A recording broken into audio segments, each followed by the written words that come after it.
Kailash Chandra Transcription number 2 in seconds to start. I should like now to make a few observations on the budget. This budget marks a turning point in the history of our country. It is no use attempting, as some of my friends have done, either to deprecate the budget very strongly or to suggest that we are not witnessing a new revolution in our methods of fiscal training and technique.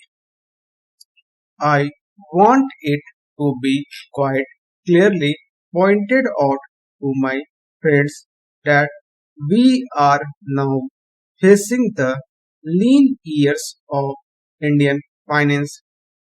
Hitherto, we had revenue surpluses which were a form of public saving and which were meant to be utilized for capital development. Hereafter, this form of revenue surplus would not be available. We have therefore to find out ways and means of implementing our great program of national reconstruction at minimum cost. My point is that the deficit on revenue account would be of the order of about rupees 19 to 20 crores. Here, let me point out that I do not agree with those of my friends in the finance department who have attempted to suggest that rupees 9 or 18 crores which are obtained from Pakistan should be put to the revenue side of the budget. They are to be put on the capital side, but that does not seriously alter the trend of my argument. What I am suggesting is that we would have to be prepared for a deficit of a much higher order even on the revenue side. That itself should make us realize that there are very many problems which we have to face and that we have to undertake ways and means of increasing the resources of our country so that it might be possible for us to have a greater amount of surplus or a greater amount of public saving for the purpose of financing capital development. The finance minister, in the course of his speech, Mr. Deputy Minister pointed out that the deficits during the past 2 years were of the order of rupees 83 crores. I venture humbly to disagree with him because I feel that when we are talking about deficit, we must take into account the overall deficit incurred by the central government and that would be of the order of rupees 200 crores. During the years of relatively light expenditure, we had a shortfall of about 200 crores. Undoubtedly, now when we are going to have a very great amount of expenditure, we might have a greater amount of deficit and we would have to find out ways and means of trying to meet our capital expenditure. Some members have pointed out that deficit financing is good. Others have pointed out that it is poison. One honorable member who preceded me pointed out that it could be taken like a tonic.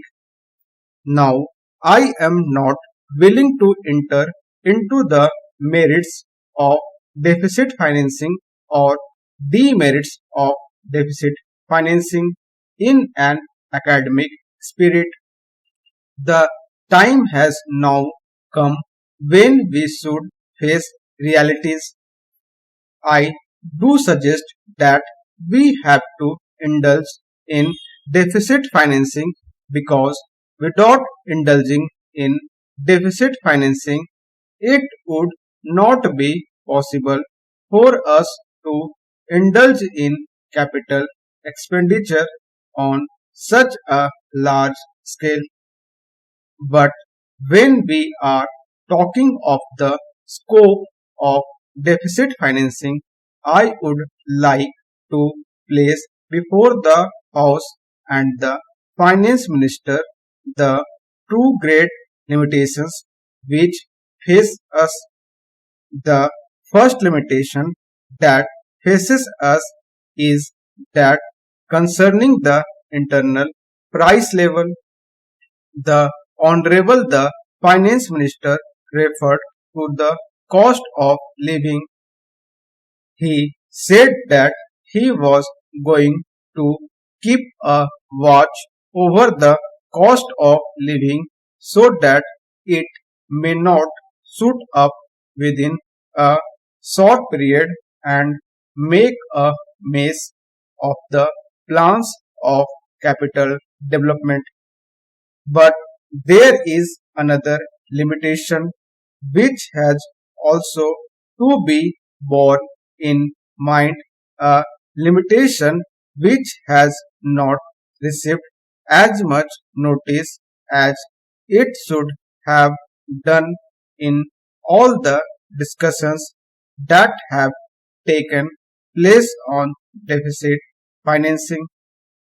The limitation is the external limitation or the limitation which arises on account of our balance of payment position. I think this is as important, Mr.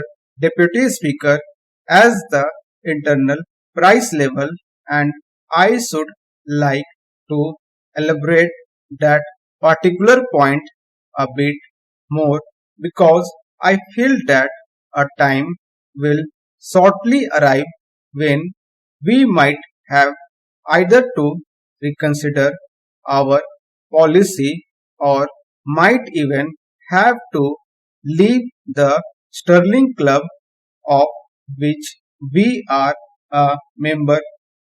The second serious limitation is as serious as the first. What would be the consequences of deficit financing on our balance of payments?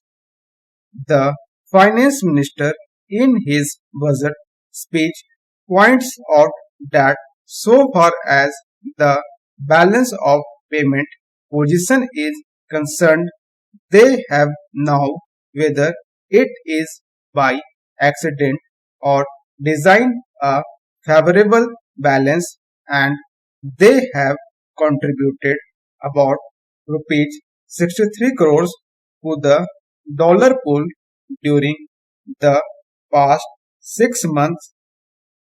But the moment we indulge in deficit financing, we have to be prepared for worsening of our balance of payments.